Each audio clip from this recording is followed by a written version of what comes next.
Jumpa lagi dengan saya Yedi Indra di Seruput Kopi Cantik dengan renungan yang berjudul Ketika Logika Berkata Jangan, Tetapi Damai Tetap Tinggal.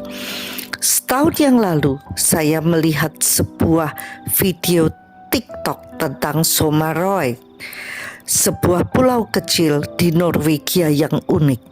Saat musim panas, matahari hampir tidak pernah terbenam. Midnight sun. Selama 24 jam langit tetap terang. Konon karena tidak ada malam yang sesungguhnya, penduduk setempat pernah mengusulkan agar arloji tidak lagi diperlukan. Orang bisa bermain bola, bekerja, memancing, atau berjalan-jalan kapan saja. Saya langsung jatuh cinta. Wih, unik sekali. Saya suka menulis. Topik yang unik akan dibaca banyak orang. Tidak lama kemudian, bersama beberapa teman, kami sepakat pergi ke sana pada Juni 2026. Semua berjalan lancar. DP sudah dibayar, acara sudah disusun. Bahkan beberapa kegiatan tambahan sudah dilunasi. Rasanya tinggal menghitung hari. Lalu akhir Februari dunia berubah. Perang pecah antara Iran dan Amerika Serikat. Berita demi berita mulai bermunculan. Salah seorang sahabat memutuskan membatalkan keberangkatannya karena merasa tidak memiliki damai sejahtera. Menariknya, ketika ia membatalkan perjalanan itu, anak-anaknya justru merasa lega. Saya mulai berpikir, waduh, apakah perjalanan ini berbahaya? Keputusan apa yang harus saya ambil? Apalagi beberapa teman yang sebelumnya bepergian ke Arktik mengalami berbagai gangguan penerbangan akibat situasi geopolitik yang memanas. Ada yang mengalami keterlambatan panjang. Bahkan ada yang harus membeli tiket pulang yang baru karena perubahan rute penerbangan. Perang memang tidak bisa diprediksi. Hari ini aman, besok bisa berubah. Saat itu saya juga berpikir realistis. Kalau membatalkan sekarang, dana yang kembali masih cukup besar. Kalau menunggu terlalu dekat dengan hari keberangkatan, refund makin kecil.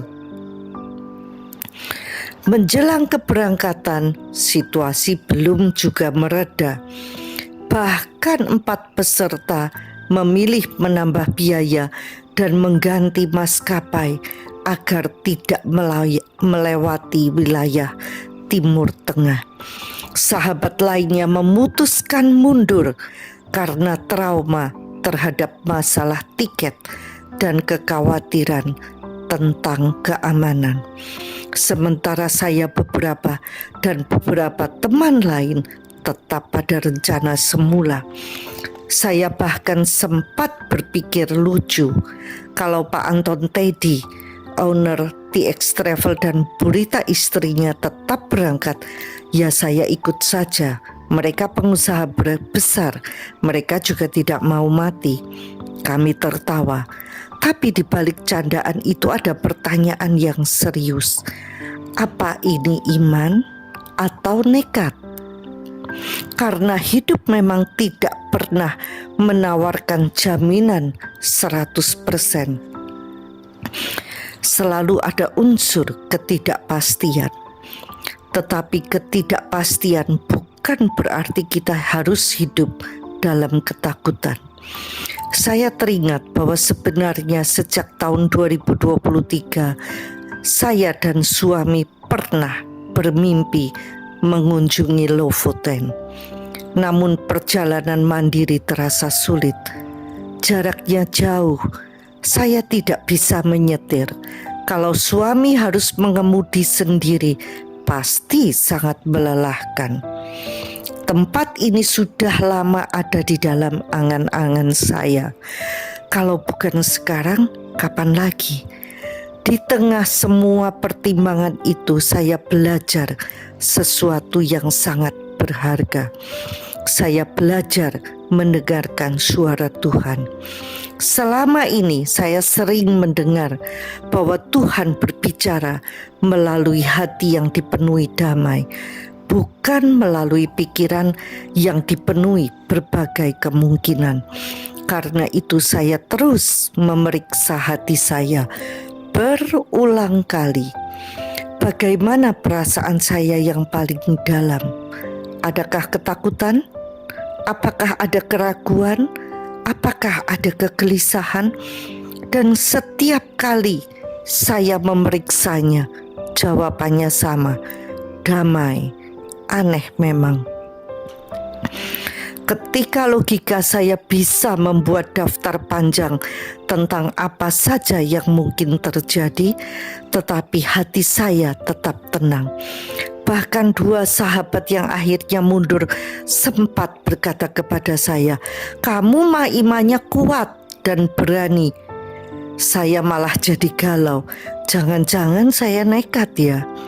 Lalu 2 hari sebelum keberangkatan muncul lagi berita bahwa bandara Kuwait diserang Iran. Hancur, fotonya mengerikan.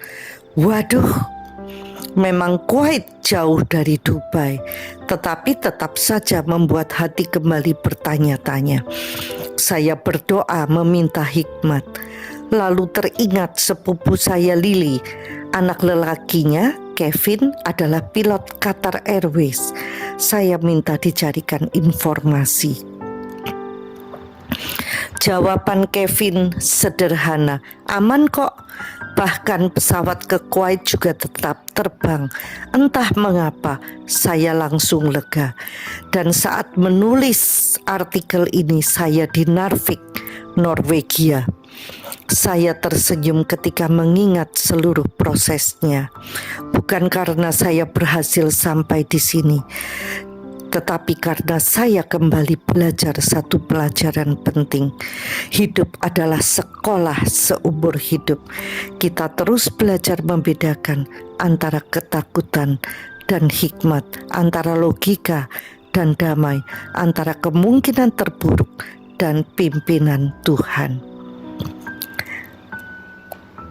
Dan semakin saya mengenalnya, semakin saya menyadari bahwa Tuhan lebih setia daripada yang mampu saya pikirkan. Sampai jumpa di episode berikutnya bersama Yeni Indra di Seruput Kopi Cantik.